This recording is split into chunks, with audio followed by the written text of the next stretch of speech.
Assalamualaikum. I hope you all are fine and doing good. Welcome to new lecture, and in this lecture we will discuss the applications of quadratic formula. ठीक है, अब देखिए quadratic formula तो हमने derive कर लिया with the help of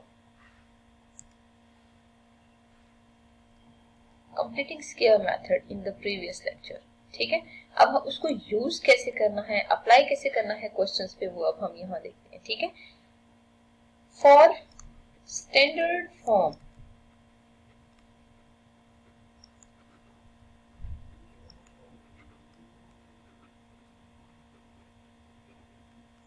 of quadratic equation, that is ax square plus bx plus c equals 0. सबसे पहले तो हमें ये पता होना चाहिए क्वाड्रेटिक फार्मूला है क्या. ठीक है, तो इसके लिए जो क्वाड्रेटिक फार्मूला है ना, वो इक्वल है minus B plus minus square root of B square minus 4ac divided by 2a. ठीक है, और इस फार्मूला को अगर हम डिफाइन करें ना, b is coefficient of x. ठीक है, a इज कोफिशिएंट ऑफ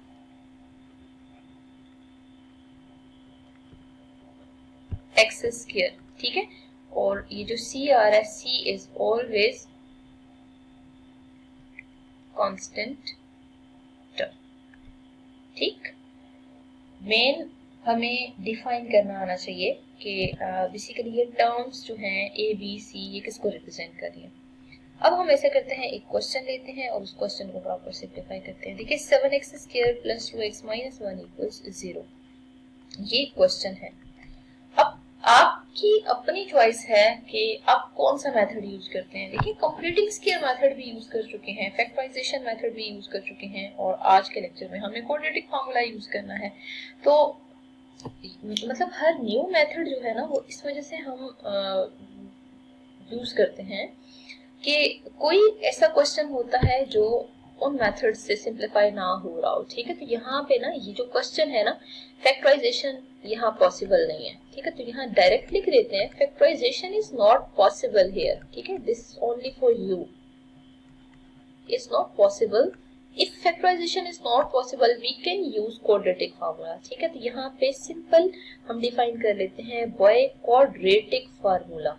ठीक है, अगर क्वाड्रेटिक फार्मूला हमने यहाँ पे अप्लाई करना है ना, तो वेरिएबल x यूज हो रहा है, तो x इक्वल है minus B plus minus square root B square minus 4ac divided by 2a के इक्वल है. ठीक है, लेकिन हमें यहाँ पे टर्म्स डिफाइन करनी है. Here a equals 7. ठीक है, कंपेयर करेंगे ना स्टैंडर्ड फॉर्म से, तो ये a है, ये b है और ये c है. ठीक है, तो उन वैल्यूज को यहाँ पे हम लिखते हैं b इक्वल 2k और जो c की वैल्यू है वो -1 के इक्वल है. ठीक है, उठा के ये सारी वैल्यूज हम पुट कर लेते हैं. तो x की वैल्यू क्या है, माइनस बी, b इज 2. ठीक है, प्लस माइनस b स्क्वायर की वैल्यू क्या है 2 स्क्वायर माइनस 4a की जगह आप 7 और c की जगह -1 पुट करें डिवाइडेड बाय 2 और a की जगह भी पुट करें, डेट इज 7.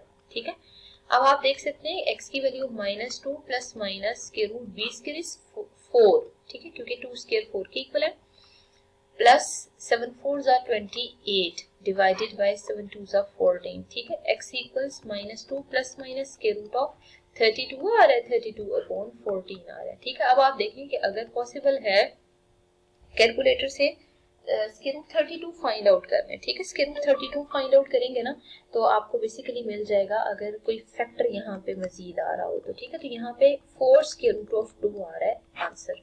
ठीक है, अब आप यहाँ पे -2 plus minus 4 square root 2 divided by 14 लिख दें और इधर आप पुट कर दें x. ठीक है, तो x की वैल्यूज क्या आ रही है, -1 plus minus 2 square root of 2 divided by 14 के इक्वल आ रहा है. अब आप देखिए कि 2 और 14 आपस में कैंसिल हो सकते हैं, इनको कैंसिल आउट करें तो -1 plus minus 2 square root 2 divided by 7 answer आ रहा है. ठीक है, this is basically required answer. तो आपने लास्ट पे वैल्यू फाइंड आउट करनी थी, means solution set find out करना होता. तो यहाँ पे जो सॉल्यूशन सेट है -1 plus minus 2 square root 2 divided by 7 के इक्वल आ रहा है. ठीक है, तो मतलब इस मेथड से हम जो है वो बेसिकली क्वाड्रेटिक फार्मूला को अप्लाई करके सॉल्व कर सकते हैं।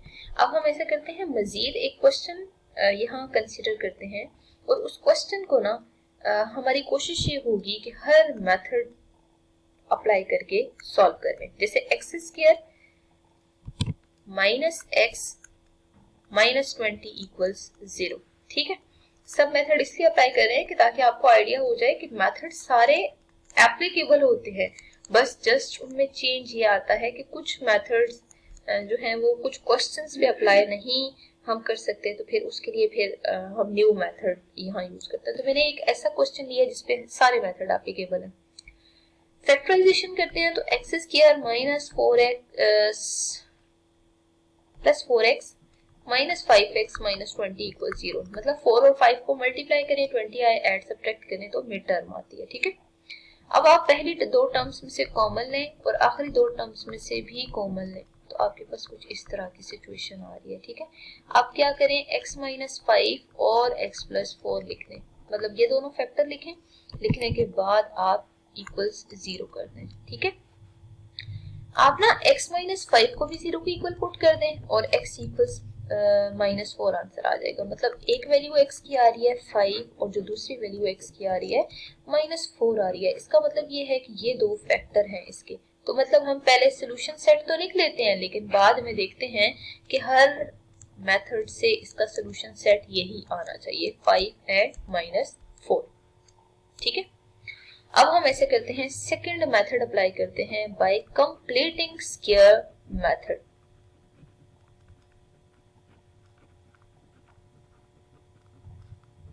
और कंप्लीटिंग स्क्वायर मेथड से भी आंसर सेम मस्ट आएगा। ठीक है, टेक्निक फॉलो करते हैं कि हमें यहाँ पे वर्किंग क्या करनी चाहिए।